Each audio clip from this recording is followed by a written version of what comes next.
दक्ष चौधरी कुपंडित, यार थोड़ी बहुत शर्म करो, थोड़ी बहुत। चलो सिखों के साथ तो मुझे नहीं पता तुम्हारी दुश्मनी है या नहीं है, पर ये जिसको साथ में बिठा रखा है हिंदू देवी देवताओं के लिए क्या कुछ कहलवा रहा है, ये सुना कभी? ਜਦੋਂ मैं तेरे भगवाना दी मैं ना फड़ के करके तेनू सब याद आ जाना कि मैं कौन। भाई धर्म के ठेकेदार बने हैं, हम सभी बने हैं, मैं भी बना हूं, तुम भी बने हो बच्चों, तुम भी बने हो, मैं भी बना हूं। और ये जो तुमने साथ में बिठा रखा है ये भगवान शिव के बारे में, भगवान शिव दे मैं मुंह च मार के ना तेरे को मैं खवा लेना कि तू कौन है। भगवान कृष्ण के बारे में, माता पार्वती के बारे में, गणेश जी के बारे में। तेरे गणेश दा सूंड फड़ के ना ओदे कोलों मैं खवा लेने तेनू सब याद आ जाना कि मैं कौन हूं। जितना गंद ये बोलता है इसको शेल्टर दे रहे हो यार तुम। उस तरफ टिकटॉक पे ये इसका साथी है राघव पेशवा नाम की आईडी है, पता नहीं वो हिंदू है मुसलमान है पता नहीं कौन है। टिकटॉक पे वो हिंदू देवी देवताओं को सेम गंद जो बोल रहा है वो, जेडी मूर्ति दे के तेरी मां के जोत लांदी ना उससे मूर्ति दे मुंह च मार दी तेनू याद आ जाना मैं कौन। वही गंद वो सिखों की पगड़ियों के लिए बोल रहा है, ये भी सुन लो। सेम बकवास जो राघव पेशवा बोल रहा है वही ये चेतन बोल रहा है। जेडी मूर्ति दे के तेरी मां के जोत लांदी ना उससे मूर्ति दे मुंह च मार दी। और यहाँ मैं पंजाब में इसके ऊपर पर्चा दर्ज करवाने की कोशिश कर रहा हूँ, ठीक है, पर क्योंकि सरकार तुम्हारी है, सिखों की तो कोई इज्जत है नहीं। जब तक हम धरना नहीं लगाएंगे, जब तक हम मार फोड़ नहीं करेंगे, जब तक हम चीखेंगे चलाएंगे नहीं, तब तक तो हमारा पर्चा दर्ज होना ही नहीं। सिखों की तो इतनी सी इज्जत है भाई इस देश में, अब तो मुझे भी समझ में आ गया। पर तुम्हारे देवी देवताओं की तो इज्जत है, तुम्हारी तो सेंटर में सरकार है। तुम ऐसे गंदे को साथ में बिठा के बैठ रहे हो भाई। मतलब ये जितना हम कर रहे हैं धर्म का काम, ये सब दिखावा है। ये जब तुम्हारे पास आया था, जब तुम्हारे पास बैठ के मैं यहाँ पे इसके ऊपर पर्चे कटवा रहा हूँ और ये आके तुम्हारी गोदी में बैठ गया। आस्था माँ से मैंने बात करी, आस्था माँ कहते हैं कि ये मेरी सुनते ही नहीं है। अभी यति जी से मिलने जाना है मुझे लगा जब तुम आस्था माँ की, जो आस्था माँ तुम्हारे आगे पीछे खड़ी है, हमेशा तुम्हारी जमानतें करवाने के लिए खड़ी है, तुम उसकी नहीं सुनते भाई। माता जी से मेरी 2-3 बार फोन पे बात हुई है, माता जी से अच्छा प्रेम है, पर माता जी कहते हैं कि भैया इनको शर्म ही नहीं है, ऐसे गलीचों को तुम साथ में बैठा के बैठ रहे हो, तो फिर कौन सा धर्म का काम कर रहे हैं भाई हम। अभी यति जी महाराज के पास जाऊंगा, पर जैसे आस्था माँ ने कह दिया, आप पता नहीं वैसे वो भी कोई जवाब दे दें। भाई तुम सबको तोड़ते फोड़ते हो। ये लफ्ज है इसके गुरुद्वारे के बारे में, सिखों की माओ के बारे में। और वही टीम जो टीम ये इंस्टाग्राम पे लेके बैठता है, वही टीम टिकटॉक पे ये कह रही है ਤੁਸੀਂ सारे दोगले हिंदू ਤੁਹਾਡੀ मरिया ਤੁਹਾਡੀ ਦਾ। और वो बंदा तुम्हारे पास आके तुम्हारे साथ फोटोज खिंचवा के तुम्हारे साथ वहां पे लड़कों को लेके जय श्री राम के नारे लगा के और ये दिखा रहा है कि उसके पास बहुत बड़ा ग्रुप है। भैया ठोकता हूं देंगे ही, ठोकता हूं इसको देंगे, आज नहीं तो कल। ये पंजाब में से भाग के वहां गुड़गांव आके तुम्हारे आसपास कहीं छुपा हुआ तुम्हारे शेल्टर में बैठा है ये बंदा।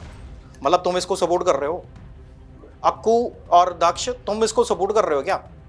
ये चलो हिंदू सिखों को तो गालियां दिलवा रहा होगा कोई ना कोई, हो सकता है तुम्हारा भी इसको सपोर्ट हो, पर हिंदू देवी देवताओं को भी गालियां तुम निकलवा रहे हो क्या? ਜਦੋਂ मैं तेरे भगवाना दी मैं ना फड़ के करके तेनू सब याद आ जाना कि मैं कौन। मतलब तो फिर ये हो गया ना कि यहाँ पे मैं इसके खिलाफ प्रशासन से मिल रहा हूँ, एसपी को मिल रहा हूँ, डीएसपी को मिल रहा हूँ, पर्चे कटवाने की कोशिश कर रहा हूँ, और ये जाके तुम्हारी गोद में चढ़ गया। मतलब फिर तुम्हारा शेल्टर है, तुम इसके पीछे खड़े हो, तुम इसके पीछे खड़े हो कि सिखों को, सिख गुरुओं को, सिख गुरबाणी को, देवी देवताओं को, हिंदू देवी देवताओं को, मूर्तियों को तुम गालियां दिलवा रहे हो, तुम खड़े हो इसके पीछे। शर्म की बात है। मुझे उम्मीद तो नहीं है कि तुम ये काम करवा सकते हो, पर ये तुम्हारे पास क्या कर रहा है? और जब ये तुम्हारे पास आया था तुमने इसको छेता क्यों नहीं? जब तो इसने अपनी उल जलूल वीडियो बनानी होती तब तो ये टीका नहीं लगाता, तब ये त्रिपुंड नहीं लगाता। जब इसने सिखों को गालियां देती हैं तब इसने त्रिपुंड भी लगाया होता, तिलक भी लगाया होता, और ये आके तुम्हारी गोद में चढ़ के बैठ रहा है। यहां पंजाब में से ये फरार है और वहां बैठा तुम्हारे शेल्टर में पिंकी भैया के पास साथ भी जा के भी ये वीडियो डाल रहा है कि मैं बहुत बड़ा बदमाश हूं। आप लोग इसको शेल्टर दे रहे हो, अगर दे रहे हो तो बहुत अच्छी बात है भाई। फिर मैं ही गधा हूं, मैं ही बेवकूफ हूं जो हिंदू सिख एकता की बात करता हूं, मैं ही सबसे बड़ा बेवकूफ हूं जो हिंदू सिख एकता की बात करता हूं।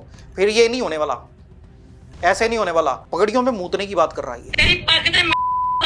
रिकॉर्ड कर लो सारे जने। ठीक है, उस सिख ने इसको गालियां दी होंगी, ठीक है दी होंगी, उसके ऊपर पर्चा बनता है। उसको जुतियां मारनी बनती हैं, जिसने इसको गालियां दी उसको जुतियां मारनी बनती हैं।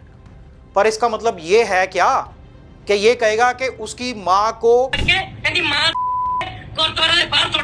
ये गुरुद्वारे के सामने फेंकेगा? गुरुद्वारे से क्या लेना देना? मेरी तुमसे कोई कंट्रोवर्सी हो जाती है, तुम्हारी मेरी कंट्रोवर्सी अपनी पर्सनल है ना।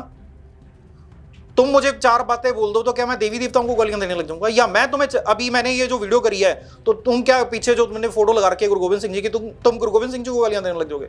गुरु ग्रंथ साहब जी को गालियां देने लग जाओगे? गुरुद्वारों के आगे माओ को नंगी करके बिठाने की बातें करने लग जाओगे? बड़ी शर्म की बात है यार। जो बंदे पंजाब में इतनी बकवास कर रहे हैं वो तुम्हारे शेल्टर में बैठे हैं। शर्म करो भाई, शर्म करो। ये बंदा तुम्हारे शेल्टर में क्यों है? तुम इसकी सुरक्षा क्यों कर रहे हो? तुम इसके पीछे खड़े हो गया? अगर खड़े हो तो फिर बहुत बढ़िया, फिर बहुत बढ़िया। एक बार इस पे पर्चा दर्ज हो जाए, फिर मैं प्रेस कॉन्फ्रेंस करके तुम्हारी और इसकी फोटोज वहीं गुड़गांव में आके जनतक करूंगा। और ये हिंदू सिख भाईचारे का जितना मैं टंटा बजा रहा हूं ना, मैं ये सब बंद करूंगा। इसका मतलब कि मैं ही बेवकूफ हूं? मुंह पे और पीठ पे और, है ना? यही चल रहा है। मुंह पे दुआबी भाई हम तुम्हारे साथ हैं, दुआबी भाई हम तुम्हारे साथ हैं, पीठ पीछे तुम उनका साथ दे रहे हो जो देवी देवताओं को तो गालियां दे ही रहे हैं। उधर वो खालिस्तानी बन के इंस्टाग्राम पे देवी देवताओं को गालियां दे रहा है, और यहाँ पे ये हिंदू बन के त्रिपुंड लगा के ये सिखों को गालियां दे रहा है, और ये तुम्हारे शेल्टर में बैठा भाई। बहुत बढ़िया, बहुत बढ़िया भाई, बहुत बढ़िया, शाबाश। मज़ा आया, बहुत मज़ा आया। ये भाईचारे की बात करके मुझे बहुत मज़ा आया, और ऐसी थी तैसी मर आ गया भाईचारा।